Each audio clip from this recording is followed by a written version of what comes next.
మరి ఇన్ని సాక్ష్యాలు, ఇన్ని ఆధారాలు, ఇన్ని రిపోర్ట్లు మీ దగ్గర పెట్టుకొని కూడా ఏ చర్యలు ఎందుకు లేవు?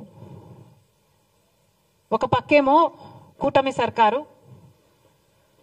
ప్రక్షాళన దీక్షలు చేస్తున్నారు, ఇంకో పక్కేమో ఇప్పుడు జగన్మోహన్ రెడ్డి గారు ఆయన ప్రాయశ్చిత దీక్షలట, ఈయన ప్రక్షాళన పూజలట. జగన్మోహన్ రెడ్డి గారి సర్కారు లడ్డూలలో కల్తీ నెయ్యి వాడితే కూటమి సర్కారు అదే లడ్డూలలో మత రాజకీయాలు కలుపుతుంది. ఇద్దరికి ఏమిటి తేడా? ఇంకో పక్కేమో బీజేపీకి చెందిన కేంద్ర మంత్రులే ఈ లడ్డూల వ్యవహారం మీద మాట్లాడుతూ ఇది హిందూ మతం అంతం చేయడానికి కుట్ర అని మాట్లాడుతున్నారు. ఇది హిందూ మతంపై దాడి అని మాట్లాడుతున్నారు. ఇక్కడ మన పవన్ కళ్యాణ్ గారేమో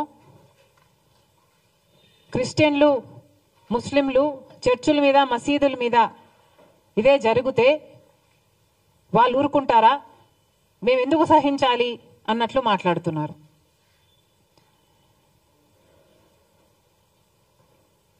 ఇంత దుర్మార్గంగా ఎలా మాట్లాడగలుగుతున్నారు? హిందువులను రెచ్చగొట్టే ప్రయత్నం మీరు చేయటం లేదా? మతాల మధ్య చిచ్చు పెట్టే ప్రయత్నం కాదా ఇది? ఇక్కడ ఒక అన్యాయం జరిగితే క్రిస్టియన్స్ని, ముస్లింల గురించి మాట్లాడాల్సిన అవసరం ఏముంది? ఎప్పుడూ లేనిది మన రాష్ట్రంలో కమ్యూనల్ వైలెన్స్ జరగాలి అని మీకేమైనా హిడెన్ అజెండా ఉందా? మతాల పేరుతో చిచ్చు పెట్టే ఉద్దేశం మీకుందా? ఒక మతాన్ని అవమానించాలి, ఇంకో మతాన్ని రెచ్చగొట్టాలి. ఇదే బీజేపీ చేసిన రాజకీయం. అదే బీజేపీ డైరెక్షన్లో పవన్ కళ్యాణ్ గారు, కూటమి సర్కారు కూడా వాళ్ళ చెప్పు చేతల్లోనే వాళ్ళు చెప్పినట్టే చేస్తున్నారనడానికి ఇంతకంటే రుజువు కావాలనా?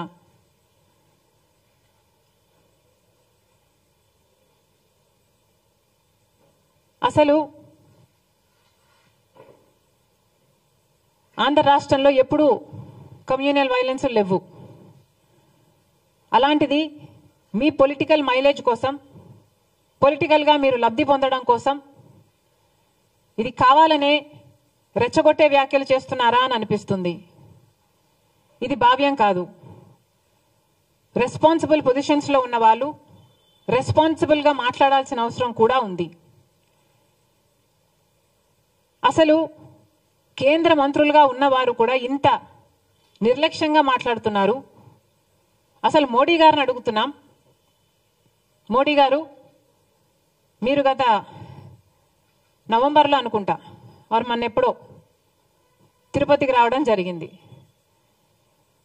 తిరుమలలో మోడీ గారు దర్శనం చేసుకున్న తర్వాత 140 కోట్ల మంది భారతీయులకు మంచి జరగాలని ప్రార్థన చేసుకున్నానని చెప్పటం జరిగింది. అయ్యా మోడీ గారు, మరి అదే తిరుమలలో 140 కోట్ల మంది సెంటిమెంట్లు దెబ్బతినే విధంగా ఒక కాంట్రవర్సీ బయటకు వస్తే మరి మోడీ గారు ఏం చేస్తున్నారు? నేషనల్ డైరీ డెవలప్మెంట్ బోర్డు కేంద్ర సంస్థ. ఆ బోర్డు ఇచ్చిన రిపోర్టు ప్రకారమే చనిపోయిన జంతువుల కొవ్వు ప్రసాదంలో కలిపారు అని వాళ్ళు ఇచ్చిన రిపోర్టే చెప్తుంటే మరి మోడీ గారు కనీసం స్పందన కూడా ఎందుకు లేదు?